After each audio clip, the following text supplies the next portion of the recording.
There's a will and a want and a joy in standing up and trying. And when it starts to work like Perks does and you actually help people, it feels amazing.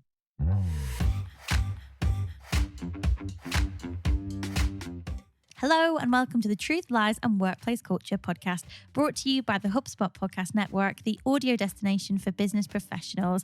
My name is Leanne. I'm a business psychologist. My name is Al. I'm a business owner. And we are here to help you simplify the science of people, create amazing workplace cultures, and celebrate our very first birthday. I've got one too. Mine didn't work. Oh no, is it broken? Oh, Peanut's making an appearance there. Have a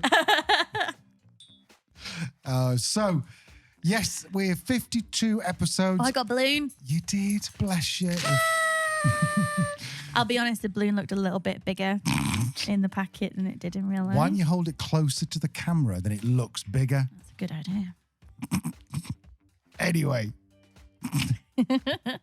So it's our first birthday, 52 episodes. It's been emotional, Leanne, hasn't it? It's been a ride.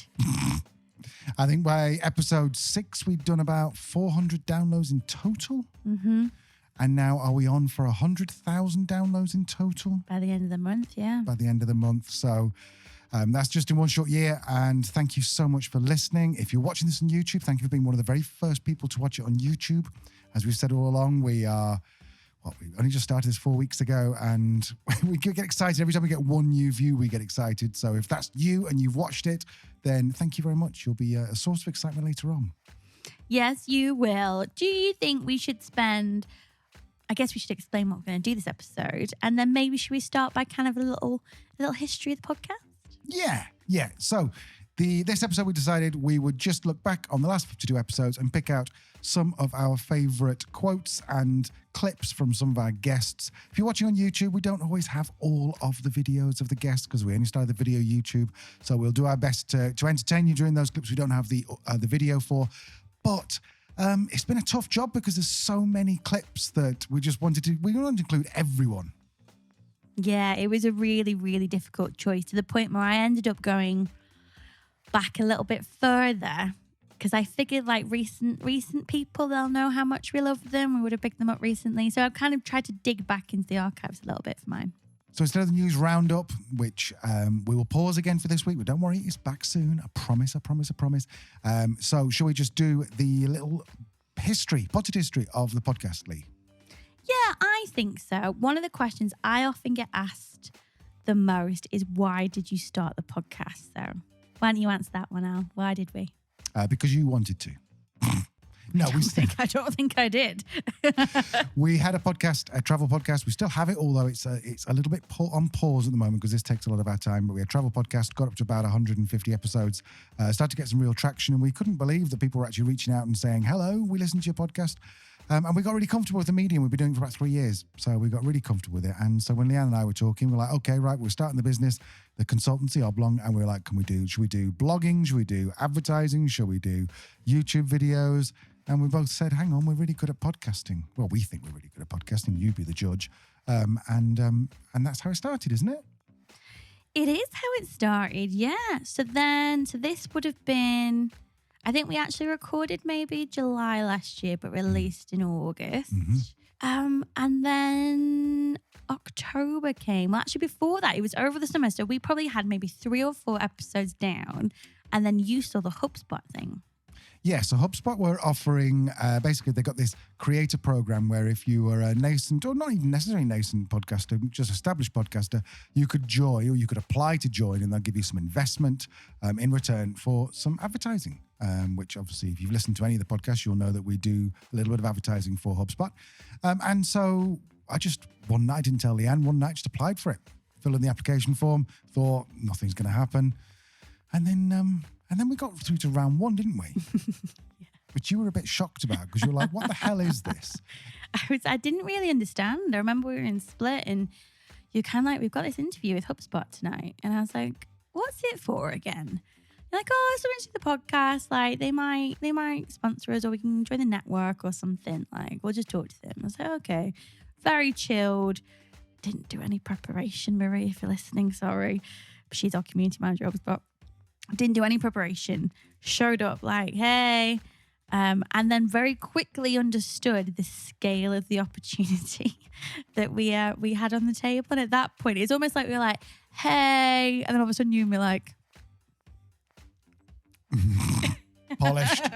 Just moved our gin and tonic slightly out of focus from the camera. And I think it was maybe by Christmas that we realised if we were going to make this work, we needed to maybe level up our effort levels a little bit. Mm-hmm. And so it just kind of feels like since Christmas, it's really been the focus of what we do. It has probably takes us combined about 30 to 40 hours a week to put these together, because we're obviously interviewing, we're going through the transcripts, we're planning. Leanne tends to do most of the planning of the episodes because she reads through all the transcripts, pulls out clips, and then I do the editing, which is again about another 20 hours. So it is a fair amount of work, but the feedback we're getting is great. And if you're enjoying it, just let us know somehow. We're on Instagram, Truth Lies Work. We're on LinkedIn, all over that MF. There's email at the bottom of all the show notes. Just let us know. Let us know you're enjoying it, because it's odd. We're recording now in an apartment in Sicily, and we just, it's a one-way medium. It's weird. I'm looking at the back of my iPhone camera. You're doing the same. We don't get any feedback. In fact, I've just seen a mosquito as well, just flying around. So we may have to destroy that shortly. Anyway, so before we get onto the clips, do you fancy a little bubbly? I do. Did someone say bubbles? So we have this lovely bottle of champagne from our lovely friends, Andrew and Fanny over at Carbon Positive, which we were one of the very first people to sign up for. That means our podcast is completely carbon positive. Fantastic place. So if you do have a podcast, or you know someone who's got a podcast, go to carbonpositive.com and we'll put a link in the show notes. So yes, thank you to Andrew and Fanny. We love you guys. Thank you for supporting us so much over the past 12 months. Thank you for the champers. I'll lift that baby up a little bit so the good people can see it. Moe, very fancy. Much too Beautiful. fancy for us. I'd love to be able to pop this and make a really big noise, but our dog is a bit frightened of noises, so I'm just going to do a little bit of a... There we go. Right. There we go. And because... Is that an espresso cup? Because we're an Airbnb, we don't have champagne flutes, so we thought, let's be Sicilian and drink out of an espresso cup. So there you go, Leanne. Oh, thank you. Thank you very much. Thank you. We're breaking the fourth wall here by passing it to you, so now you can see exactly how our studio is set up. So our tiny little espresso cups of... Oh, I've just spilled it. Oh, no. Don't waste it. So cheers, happy birthday. Cheers, happy birthday, Al. Thank you to everyone who has listened and downloaded this year. Thank you. You're such an idiot. I was expecting you to come back with little party hats. I thought that's what you would come back with. I tried to find party hats and there were none to be had. No. I was very pleased I managed to get this little one balloon. Yeah. Which isn't very large. But it's good. It's good. Anyway, so should we get on to the clips then? So do you want to kick things off with one of your first favourite clips? Yes. My first clip is from the very first guest that we secured on Truth Lies and Workplace Culture. And this was back in November when we were doing the Truth Back Twitter episodes. And we managed to get Dr. Candice Schaefer, who is not only a board-certified clinical psychologist, she was the former, what was the employee title, head of employee wellbeing, I think, at Twitter. Yeah. So I was very excited to get Candice on the show. Felt very relieved to have another psychology person explain everything that was going on. I think I actually mentioned that on the episode as well. And I think for me, the Twitter episodes, I remember listening back to that. And it was actually the eve of my birthday. Do you remember? Yes. The 14th of November. And you'd been editing until maybe like 10:30. And then we sat outside because it was split in Croatia, so it's still warm in November. It's delightful. Then we sat outside on our terrace and you played it back. And I was like, wow, we've been podcasting for 4 years And this is the first time that I feel like a podcaster. Yeah. Well, let's go and listen to Dr. Candice Schaefer. You express that empathy to your employees who may be suffering job losses. Just because you're letting them go doesn't mean you can't treat them like a human being. And I think that's the biggest thing that I have noticed from not just layoffs with Twitter, but with a lot of different companies over the past couple of years is you're really taking the human dignity out of it by treating all of these people like they're a number or just, a being that's works for you rather than an actual person who has a family or doesn't have enough savings left in their bank account to make sure that they're going to get through to whatever the next step is. And so being considerate and being empathetic is really about giving your employees the benefit of the doubt that they will understand, but you also work with them to make sure that they have enough time so that they can put everything that they need to do to get their life in order so that their world doesn't come crashing down completely. What I loved about Dr. DeCandice and the other guests as well that we had on that episode was really the headline was, it's not about a business having to make the decision to make redundancies, but how that decision is executed can be done in a more empathetic and human way. So yeah, I think it was just a nice episode to kind of show that we can get different from people from different backgrounds, different experiences to come together and bring their own perspectives to people and culture in still a very people-centered way. And my first favorite clip is from Rob Kalawowski, who is incredible. He's got the Leadership Launchpad product. He's got the Leadership Launchpad podcast. And the episode he was in was How Not to Be an Asshole Boss. So in fact, because he's Canadian, it was asshole. So here's Rob talking about being an asshole boss. Actually, one time when I was the polo coach, I was putting the guys through a really hard workout. And one of the guys on my team got up and got out of the pool during the swim set and went over to his bag. And I was walking down the pool deck and I was thinking of all the things I was going to yell at him for. And then he pulled a diabetes needle out of his bag. He was diabetic and he needed an insulin shot. And that was like a screeching moment for me going, you know what? I'm an asshole, even though I'm not trying to be.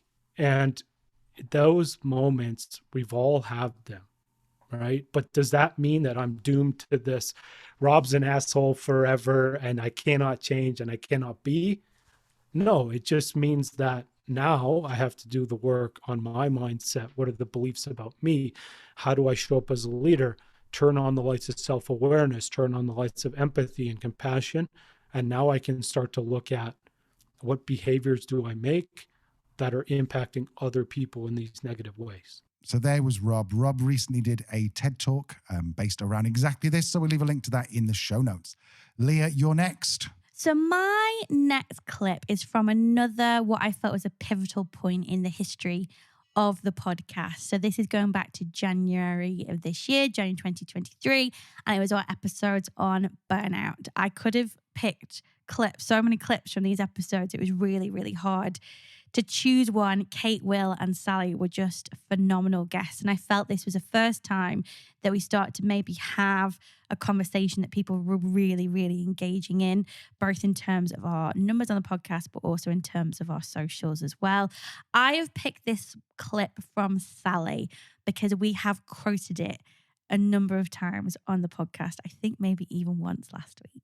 So yeah, here's Sally talking about burnout and the role that organisations have to play in its prevention. It's one that really sort of makes me a little bit incensed because I really find it quite cruel to some extent that there is this constant focus on the individual should be more resilient. We are offering the individual more meditation apps and yoga classes. And I say this as a qualified yoga and meditation teacher, that will not prevent burnout. I like to use the metaphor of if we have, for example, a toxic lake and the fish are all getting sick. we don't look at each individual fish and try to make it better and heal it. We look at the water quality and we detoxify the water and we improve the quality of the lake so that the fish become healthy. And I think that's how we need to frame burnout as well. That if you have a healthy, high functioning individual in a toxic environment, eventually that chronic workplace stress will wear them down. And it doesn't matter how many things they put into place necessarily. When they're in that environment, it really is often just a matter of time before burnout occurs. So that was Sally from episode 20 and 21. I'm continuing the theme with burnout because episode 22 was called The Untold Heartbreak of Male Leaders. It was with the incredible Jim Young. It was very first episode where it was just me. So Leanne introduced us and it was just a conversation between me and Jim, and it was just amazing. And you'll hear the quote in a second that just, for me, is one of the quotes of 2023.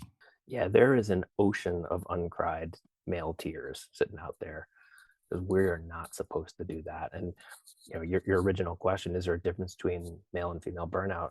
Symptomatically, no. Feels the same. How do we get into it? I think there are differences there, and that's one of them. Is as men, we're taught to hold all those emotions inside, and that is too much to bear. We just can't be healthy if we only have two emotions, happy and mad. There's an ocean of uncried male tears. What a quote. The whole episode was amazing. It was just such an honest conversation with someone who has burnt out. He talked about lying on the carpet, sobbing, unable to stop. Sometimes us men don't hear that enough. We hear the likes of Dr. Jordan Peterson, Grant Cardone, that weird guy over in Romania, I forget his name, who are just like, men, yeah, we do this, we don't do that. It's just nice to hear someone say, do you know what? Sometimes you're just inconsolably sad. That's put a bit of down on it, but I don't mean it to, because you should definitely go back and listen to that episode 23. It was a really awesome episode, and I think actually remains our only linear interview we've ever featured on the podcast. I think what was really important about that episode is it raised a lot of issues that often are very difficult for men to raise in a way that isn't confrontational, seen as anti-feminist or distracting the conversation from something else that's very important. And I think we came to the conclusion these things are not mutually exclusive. Mental health is a human issue. And I think as well, the way that Jim explains it and expresses himself and his experiences and that of other people he's worked with, it breeds empathy. And I think that is really the key to all of this. We followed up that episode a few weeks later with a sibling episode on women's health, a guide for male leaders. I have picked a clip from Dr. Claire Ashley. All of the women on that episode were phenomenal. Hannah and Kelly, incredible. The reason that I've picked Dr. Claire is that I think she has a similar approach to Jim in that she is able to explain things from a point of knowledge and empathy and honesty, and raise a really important point in terms of the ongoing inequity that women experience, which can sometimes be muted in the social media conversations that are currently happening. So here is Dr. Claire Ashley discussing the gender health gap. When it comes to medical education, we're very biased towards the male perspective, I think, traditionally. If you look at how scientific studies are conducted, largely, I think, off the top of my head, it's about 80% of scientific trials are conducted on men and male bodies. Women are really largely excluded from the scientific process. And of course, when it comes to practicing medicine, we have to be evidence-based. But if we're basing our practice off of trials that have been done purely on men and male bodies, then we're missing data to do with half the population. We went on to discuss in that episode how some examples, and I think the one that stands out for me was around the crash test dummies in cars. Until very, very, very recently, like in the last 6 to 12 months. These tests have actually been done using crash dummies that are based on female anatomy. So I think it just goes to show that as much as it feels we've come so far, there is still inequities and gaps that we need to address So thank you very much to Dr. Claire and, of course, her other panelists, Hannah and Dr. Kelly, for helping us do that.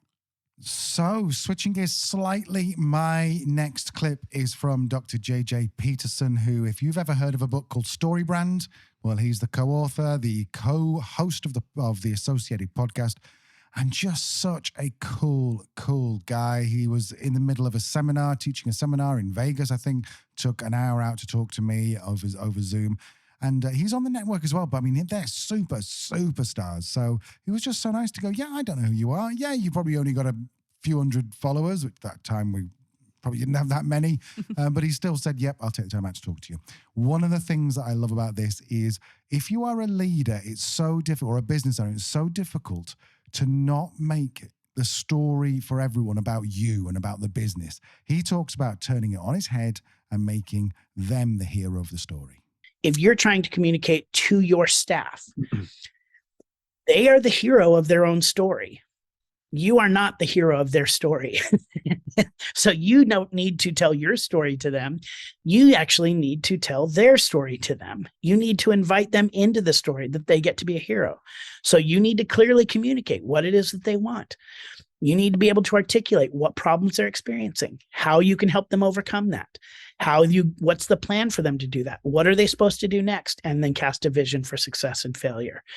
That right there is a very high level of how you take, like if I'm saying to anybody, hey, we need to hit our fourth quarter goals, or we're not going to be $100 million company this year. That's where a lot of leaders come in and say, like, all right, guys, we need to get going because we need to hit $100 million. We're going to be a $100 million company. How at all does that contribute to their survival and thriving? How does that overcome a problem for them? Have you given them a clear plan to do it? Have you cast a vision for what life is like if they do? Do they know what action they're supposed to take to get there? Or are you just going, rah, rah, everybody, we need to hit $100 million. We need to not position ourselves as the hero of our story. We need to position ourselves as the guide in the story. We are the guide, and the people that we're speaking to are the hero. What does it look like to be the guide? A guide offers empathy to the hero's story. So offers empathy to say, I understand the problems you're experiencing, but also authority. I have the ability to help you overcome those problems. Okay, that's kind of how you position yourself as a guide. The only time you ever should talk about yourself is with empathy and authority. If you want to hear why he thinks that Hillary Clinton lost the election and that Donald Trump won it, go back to episode 39. Some fantastic stories in there. It really was an awesome episode, also featuring Orly, who brings a really interesting perspective on branding as well. Definitely check that out, along with the thousands of other people that have. That is actually our #1 episode over the last 12 months. Yeah, so thank you so much. So from one inspiring leader to another, my next clip comes from our very first founder story with the formidable Stella Smith from Perks. The more I learn about Stella, both in the media and from her team, the conversations I've had with members of her team, she is just the type of entrepreneur, the type of leader that I want in my life. And I think my favorite thing about Stella is that she completely understands that we can be purpose-led. We can make the world a better place. We can prioritize the health and well-being of our employees, and we can still make money. Part of me in Perks has changed, I think, in the last 3 years, which is, we get up in the morning and I'm looking at, can I make this thing profitable so it's sustainable forever? What's my gross margin? How long are my sales cycle? All the good stuff that you would do as a leader in a business that's growing. But at the same time, I think I can put doctors into areas in South Africa that have no affordable healthcare for sub £1 this year. And I think I can make a difference and I think my team can make a difference to that statement. And it's very odd as a character with my background that's kind of, fought my way up, to then find yourself in a position where you actually think you can do something that's, in real life, we have 13,000 customers that can access a doctor and a counsellor today, right now, this second, because Perks exists. And that's a different driver. And I've never I've always hopefully done the right thing by people, but I've never had that. It would be remiss for us not to move forward with it. That's how I feel about it now, and I think that's an interesting place to sit as a human being. So my next clip is Stella again. She had so much to say. She was such an interesting lady, and she was just so down to earth and no ego about her. And I think what I love about this clip is she seems genuinely wondrous at the world and at people, and how cool people are. And actually, well, if you listen to the happiness episode from last week, then you'll know that actually the way that because she makes other people happy, she's happy herself. So here's Stella again. The biggest thing is, isn't it amazing what you can do with a collection of people? And I say this to my team. I was like, we created a noun. It's a noun. And you know what? It was 7 people sitting on some laptops in their spare rooms or home offices for those that were lucky enough to have them. And Dan is part of that story. You know, how lucky are we to have? I had Ash in my team, who's in charge of our SEO, sit down with the XMD of Google UK and Ireland to get SEO tips.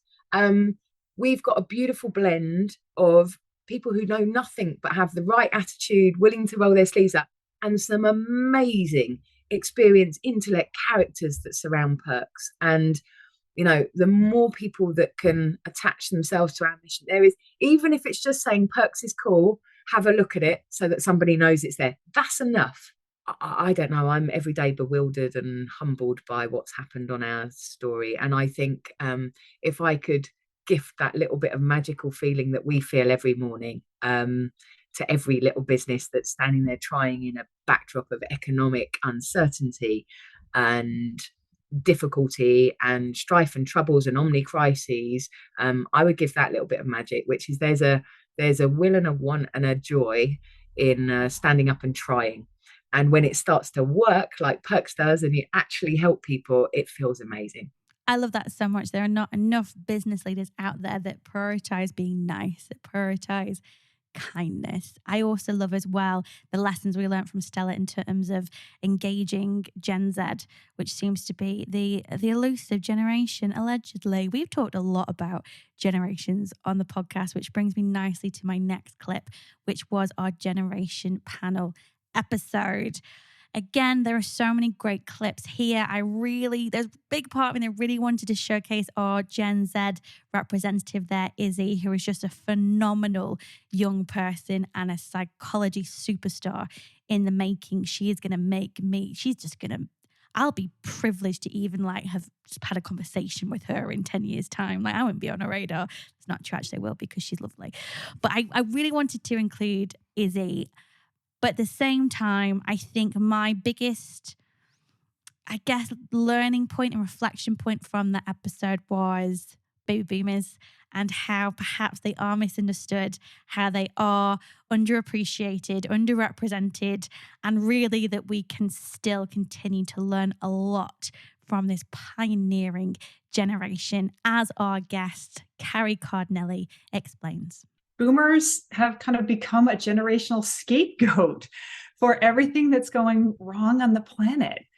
And that's not necessarily the case. You know, they were the largest generation in the United States, but they've now been eclipsed by millennials. But nonetheless, I do believe it was a huge generation that emerged after World War II that broke a lot of molds as they went through each generation. So the boomers were in many ways pioneers, that they took an era of great predictability coming out of the 1950s and the post-war, when everyone just wanted things to be quiet and predictable and simple. So you saw the rise of suburban households and moms being at home and cookies after school. And there was this need for things to be consistent. And yet this generation of the boomers became the hippies and the rock and rollers and playing with drugs and jumping out of those predictable career paths. And all along the way, finding a desire to do things different in a different way. And not everything was reckless. That, you know, the boomers are known for, you know, making traveling interesting and passing seatbelt laws at the same time. They were really the generation that pioneered activism. They took sort of the activism of the 1920s, the women's right to vote, and took it to another level of activism, and as well as volunteerism, the creation of the Peace Corps. So it's a generation that continues to this day to be highly innovative, more entrepreneurs, which I can speak a bit more about later when it comes to business, and some of the highest philanthropic giving coming from this generation. So I do think they're a bit misunderstood. And as you had said, Claire, there was sort of a flattening of the generations, but then there was also this, okay, boomer, okay, millennial. There's still these levels of not fully understanding the different generations. And, my rule of thumb is that anyone who's 15 years older than you feels old. So, we just generationally struggle sometimes to fully embrace someone who is 15 years younger or older than we are. And yet there's so much richness to learn.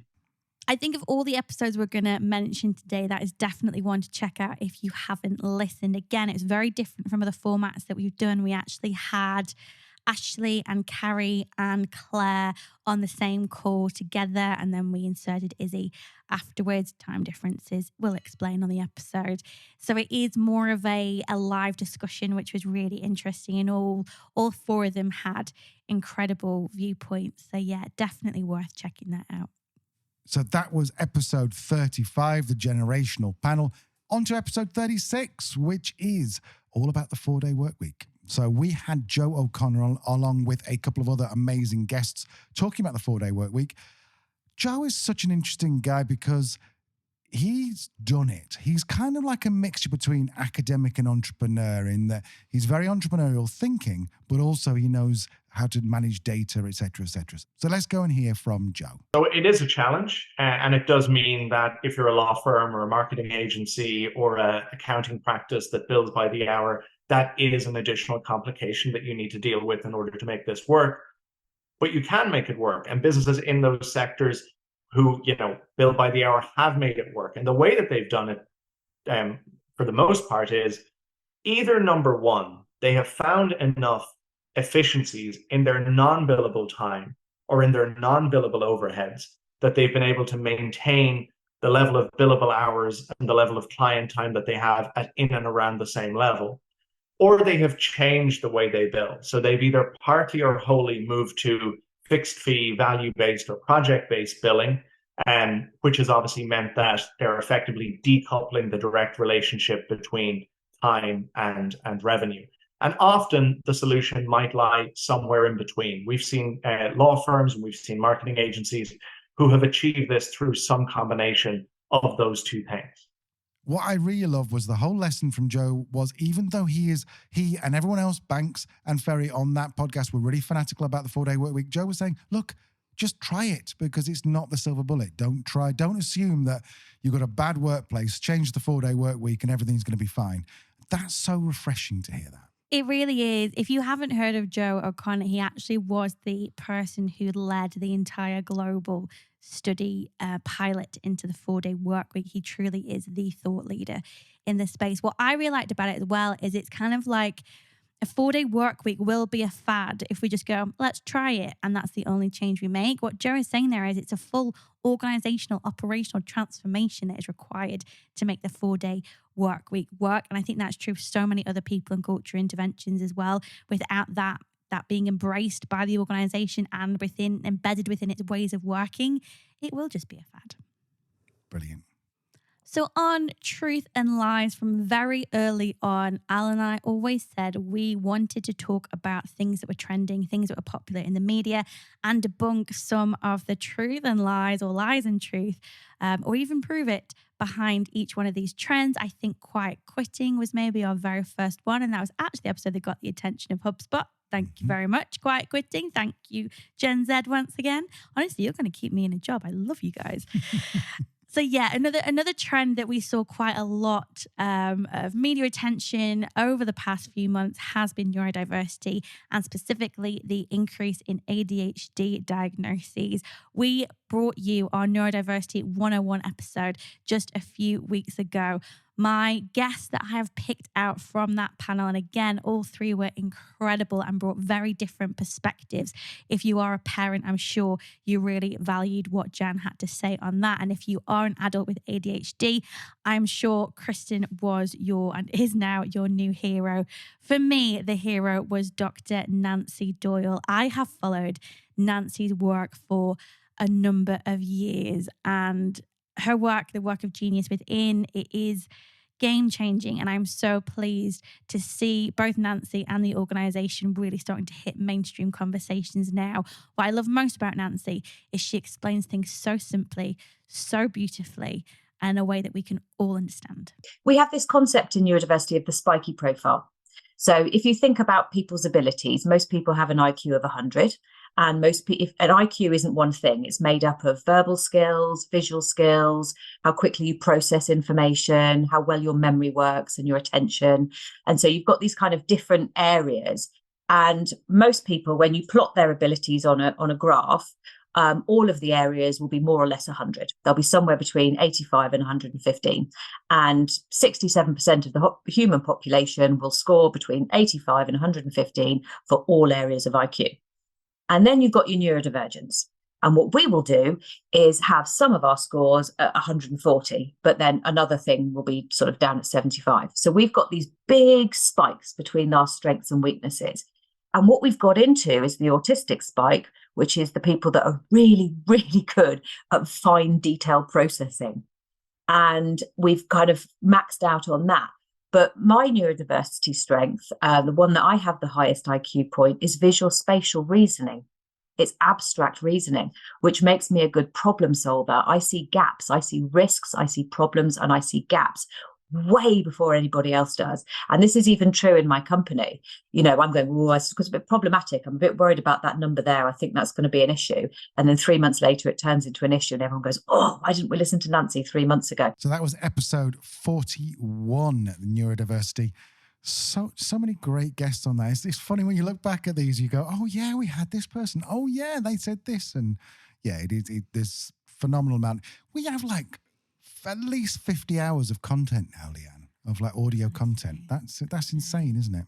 I know. We need to look into some kind of like, I don't know, group or something, because like you say, we have so much content that hasn't even been published on the podcast from our guests. So yeah, maybe some bonus things coming your way soon. So my next choice is Kevin Dahlstrom. He was such an interesting guy. It's another founder story. He founded a company called Swell, which is a fintech. I think I've read that he's now sold it. He'd only run it for about sort of 9-12 months and already sold it or merged it or something. He's done something with it, which is quite significant. One of the things, I met him on Twitter. Well, I didn't meet him as much as you meet people on Twitter. I saw him on Twitter, connected with him and said, look, you've got to get you on the podcast around a story, which I won't spoil. It's in episode 44 if you want to go and listen. But the one thing that I loved about what he said was this. That the way you do anything is the way you do everything is a famous quote from an American poet that I really like named Annie Dillard. Oh. And, there's lots of ways you can go with that quote. Sorry to kind of go on a tangent here, but even when it comes to hiring, when I interview people, I will often ask more questions about their personal life than their work history because of this idea that the way you do anything is the way you do everything. It's often more telling to understand how someone thinks about their personal life, because we're not, we don't become one person in our personal life and then a completely different person at work. It all works together. We are who we are. And so I think there's a lot of ways. That's a great pearl of wisdom. There's a lot of ways to apply it in business. So like he says, the way you do something is the way you do anything. I have been saying this for quite a while. What never clicked, though, was this idea that if you go and look at someone's interests on this, they send their resume or CV and you look at their interests and find out how they treat their interests and how the committed they are to their interests, that tells you a bit more about how they might be committed to work, which I thought was a really smart way of thinking. Yeah, I've really enjoyed our founder series, and we have some really cool people coming up as well, so look out for those. We have mentioned our 4-day workweek 101. We have mentioned our neurodiversity 101. We had another 101 episode, and that was equity, diversity, and inclusion. What a topic. We touched on it very lightly, and I'm sure you'll dive in again. Two incredible guests. Sonia Thompson, one of our most favourite people in the world and on the network. Brilliant show, Inclusion and Marketing. I haven't chosen Sonia just because we love Sonia. We're always bigging up Sonia. I'm sure you listen to Sonia's show as well. I wanted to share a clip from Catherine Garrett, our incredible expert and the author of Conscious Inclusion. Again, I think Catherine just has a way of explaining things that make it so accessible, particularly for owner-led businesses. So there's a really important distinction here between positive discrimination and positive action. So positive discrimination is illegal. Don't do it. So you can't hire somebody purely for a diversity characteristic, right? It's unfair. It's not right. The person doesn't want that job anyway. You're not going to be setting them up for success. People are going to say horrible things about you only got hired because you're diverse and all the rest of it. So don't do that. What positive action is saying, I recognise in my team or my department, we've got lots of people from this group, so we've got a high degree of overrepresentation. Actually, over the next 6 to 12 months of hiring, we want to do more to attract more people from this demographic group. So it's all about before the recruitment process. So what that might look like is building relationships with local community groups or having a partnership with somebody who has a more diverse pool of people in their network than you do, because that is something deliberate and intentional that they have built. And engaging with people from those populations to share more about your organisations and the kind of jobs that you have, so that they look at your organisation as somewhere that they would consider working, because perhaps they haven't done before, because perhaps what they've seen or heard or the perception that they have has been, I wouldn't be in your organisation. So positive action is everything beforehand that says, we recognise we would like to build more inclusive teams. We don't have much talent with these demographics, but we absolutely want to do better. Can we come and spend time getting to know you and telling you about our organisation and, sharing what we do and see if it's something you would be interested in? At the point when you then advertise the role needs to be open to everybody. If you've done the positive action bit right, you're going to get much greater mix of applicants applying through your usual routes and through these new routes that you've been really deliberate about creating. And then everybody goes through the process of working out who may get the job or not. And where I've seen that work really well, it works really well. So positive action is okay, right? But it's not about, I'm only going to interview women, or I'm only going to interview Black people, or I'm only going to interview people with disabilities. It's about everything before that makes your organisation and the jobs that you have more attractive to the people that you haven't previously been reaching. So that was episode 45, EDI 101 for leaders. So I picked that clip on positive discrimination because Alan, I believe it or not, we do actually do some research into what people want to hear. And one of the questions that we actually had was around EDI and exactly this: where is the line between affirmative action and positive discrimination? So that's why I wanted to include that. If you do have questions as a listener, if there is a topic you want us to cover, get in touch. We will. So my last clip is from Oliver Yonchev, episode 38, I think. Yep, episode 38. If you've not heard of Oliver, then you've definitely heard of his business partner, which is Stephen Bartlett, who's got a podcast called Diary of a CEO. He also co-runs the agency Flight Story with Oliver. And Oliver was just so generous with his time, his thoughts, his stories. What I loved in this clip was he telling the story about Amazon. They fundamentally believe that teams work better in smaller cohorts where you have influence. So they have the pizza box rule where teams should be able to share 2 pizzas, right? Once a team gets bigger than that, it becomes ineffective. So structurally, that changes how you think about hiring and depth of team and how companies interoperate and how teams work together when you have that kind of philosophy. The other is they ban PowerPoints. So they reverse engineer a report. So what do we want the outcome to be? Let's reverse engineer what the post-project report, and that's the business case you submit to get funding. So there's like philosophies that exist in an organization like Amazon that started very early, were very intentional, and that's now shaped how and undoubtedly fueled a lot of their success. So I won't say they're a shining example of a typical example of great culture, but they're certainly very intentional and set systems around what they believe to be a high-performing culture. So that's from episode 38. Definitely well worth listening to. Such an engaging guy, such a great guest. Leah, what's your final choice? My final choice is Dr. Ryan Sherman, Chief Science Officer at Hogan Assessment Systems. I couldn't quite believe my teeny tiny little psychology mind was blown when not only did Hogan Assessments engage on one of our LinkedIn posts, because we did an episode with Sandy McKenzie way back when around how not to be a psychopath as a leader, also a really great episode. I just didn't want to give Elon Musk any more airtime, to be honest. But yeah, blew my mind that Hogan commented on our post. I remember texting Sandy, like completely freaking out about it. Could not then believe that Ryan agreed to be on the podcast. Blown away again when I think we were on a call for about 2 hours, and he has since featured in maybe 3 or 4 episodes on Truth and Lies. He is so knowledgeable, so kind, so focused on building awesome workplace cultures that are fair, free of discrimination, yet are continuing to evolve with the demands of the workplace today. Ryan, I consider you a friend of the show. One day, I hope you'll be a friend of mine. I am sharing this clip because for me, I think it was one of the things that I enjoyed listening to the most. And I especially enjoyed watching Al's face when he listened back. Yeah, so we have data on hundreds and hundreds of entrepreneurs. We're probably getting into thousands now of entrepreneurs who have taken our assessments at Hogan. And so there is actually a really clear profile that we see with entrepreneurs. It's just quite amazing. Like every time we collect a new entrepreneur sample, like I can just plot out what that profile is going to look like because it just always comes back the same.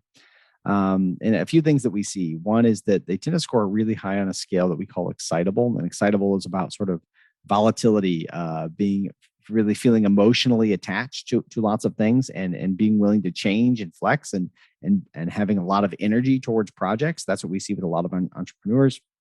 Makes a lot of sense. They're really flexible about change. What they want to do is go, no, this isn't working. Get rid of it. Stop. Do something else. Change something new. So entrepreneurs are really good at disruption. Part of it's because of excitable. They're also very high imaginative. They tend to be creative. They tend to think in new ways. They tend to score pretty high on ambition. They tend to score pretty high on what we call inquisitive, which is about creativity. So basically what we see with entrepreneurs is they see problems, right? They see a lot of problems. They want to fix those problems, right? And they're really committed to doing whatever it takes to fix those. And they are happy to break down current systems, to blow everything up, to restart, to fix that particular problem. And that's what makes them so great at what they do, is that they can say, okay, this is bad. Let's get rid of that. Let's change it. They can disrupt whatever's going on. The problem is, when you start running a really successful business, right? If you're an entrepreneur, you started this business, it starts to grow, it starts to become successful because you did solve some problem that was really critical that people needed solved. All you're looking for is more problems to solve. And many times that's not what your business needs. Your business doesn't need more change. What it needs now is stability. It needs someone to sort of steady the ship, right? You've done all the disrupting and you've done all the changing, and now it needs someone who can really fine tune and get it on that long-term progression. So Ryan first appeared in episode 26, Personality and Family Business. And then, as like Leanne says, he's popped up in multiple episodes just because he's always got something cool to say and something good and clever to say. If you are interested in Ryan, then go and check out his podcast, The Science of Personality. He's just such a genuine, we've said this about all our guests, but he's so genuine and generous with his time and knowledge, and is well worth a listen. He is. I think they just released an episode called The Psychology of Patience this week. Which, interesting. Yeah, very interesting. So, Patience as in hospital people or as in... No, the practice of patience. Right, okay. One being patient. Got it. Yes. Oh, it's just such good memories, Al, isn't it? There are so many people that I wanted to feature. I guess special mentions would definitely go to Rita and Bonnie and Paula from our toxic workplace episode, possibly our longest and most comprehensive episode ever, also one of our highest performing. And I think as well, just a big thank you to our friends from HubSpot and the people we've had on the show from across the network, especially Ashley and Sarah. There are so many people, and Sonia, of course. Thank you so much. We love being in your company. Okay, so we hope you've enjoyed that as much as we have, and I hope that it's going to bring back a few memories if you've listened to it. But more importantly, if you do like what you hear, then check the show notes out, because we will mention every clip. We'll number them. Well, I won't. Leanne will number them, and we'll also link to the relevant episodes so you can listen to the whole thing. Always looking for feedback. So if you've got any thoughts, anyone who was your particular favorite, then let us know on LinkedIn or Instagram or are we on TikTok? We are on the TikTok, yeah. We're actually a bit more active on the TikTok now as well. We've got a YouTube podcast, so go and check it out. Yeah, do you know what? We're actually getting quite a bit of traction on the talk. Yeah. More so than Instagram, just saying, Mark. Yeah, come on, Zuck. Get your ass in gear. Right, we'll see you next week. Bye. Bye-bye.